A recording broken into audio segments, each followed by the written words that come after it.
உன்ன மாதிரி ஒரு பொண்ணை பெத்து வச்சுக்கிட்டு நான் எப்படி தூங்குறது? என்ன பண்ண போறியோ ஏது பண்ண போறியோன்னு பயந்து பயந்து சாக வேண்டியதா இருக்குடி. விடிஞ்சா நீ என்ன செய்ய காத்திருக்கியோ அத பார்த்து உங்க அப்பா உன்னை என்ன செய்ய போறாரோன்னு நினைச்சு வயித்துல நெருப்பு கட்டிக்கிட்டு இருக்கேன்டி நானு. இங்க பாருடி, உனக்கு உங்க அப்பனை பத்தி இன்னும் தெரியல. அவருக்கு பிடிக்காதது ஏதாவது நீ செஞ்சா உன்னை கொன்னு போடுறது கூட அவர் தயங்க மாட்டாருடி. அவரால உனக்கு ஏதாவது ஆயிடுமோன்னு நான் பயந்துகிட்டு இருக்கேன்டி. பெத்த மனசு தாங்க மாட்டேங்குதுடி. இங்க பாரு, உன்னை கையெடுத்து கும்பிடுறேன், தயவு செஞ்சு நான் சொல்றது கேளு. அம்மா, நான் இதெல்லாம் வீம்பு புடிச்சு திமிர்ல பண்றேன்னு மட்டும் நினைக்காதம்மா. சில விஷயத்தை என்னால வெளியில சொல்ல முடியலம்மா. சொல்லாம இருக்கிறது தான் இப்போதைக்கு நல்லது. நான் உன்கிட்ட ஒரே ஒரு கேள்வி மட்டும் கேட்கணும், நீ அதுக்கு மட்டும் பதில் சொல்லு. நீ உன் குடும்பத்துக்காக தானே அப்பாவை கல்யாணம் பண்ணிக்கிட்ட.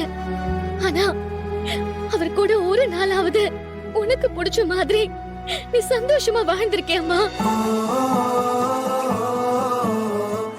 தினமும் அடி உதன்னு பயந்து பயந்து தானே இன்ன வரைக்கும் வாழ்ந்துட்டு இருக்கேன்.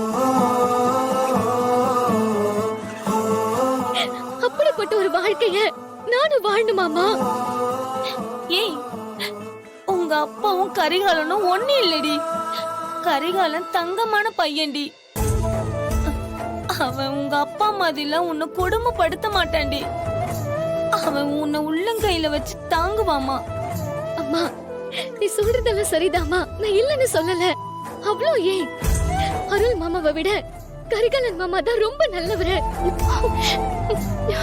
அவர மாதிரி ஒருத்தர் ஒரு பொண்ணுக்கு கிடைக்க அந்த பொண்ணு பெரிய புண்ணியம் பண்ணிருக்கணும். அதெல்லாம் எனக்கே தெரியும். ஆனா என்னமா பண்றது, விதி சின்ன வயசுலயே எனக்கு அருள் மாமா மேல காதல வர வச்சிருச்சு. மனசுல ஒருத்தர் வச்சுட்டு இன்னொருத்தர் கல்யாணம் பண்றதெல்லாம் எனக்கு மட்டும் இல்ல, கரிகாலன் மாமாக்கும் சேர்த்து பண்ற துரோகமா. நான் இன்னைக்கு அப்பாவுக்கும் மத்தவங்களுக்கும் பயந்து கரிகாலன் மாமா கல்யாணம் பண்ணிக்கிட்டதா, அதுக்கப்புறம் எங்க ரெண்டு பேரோட வாழ்க்கையுமே நரக வாழ்க்கைய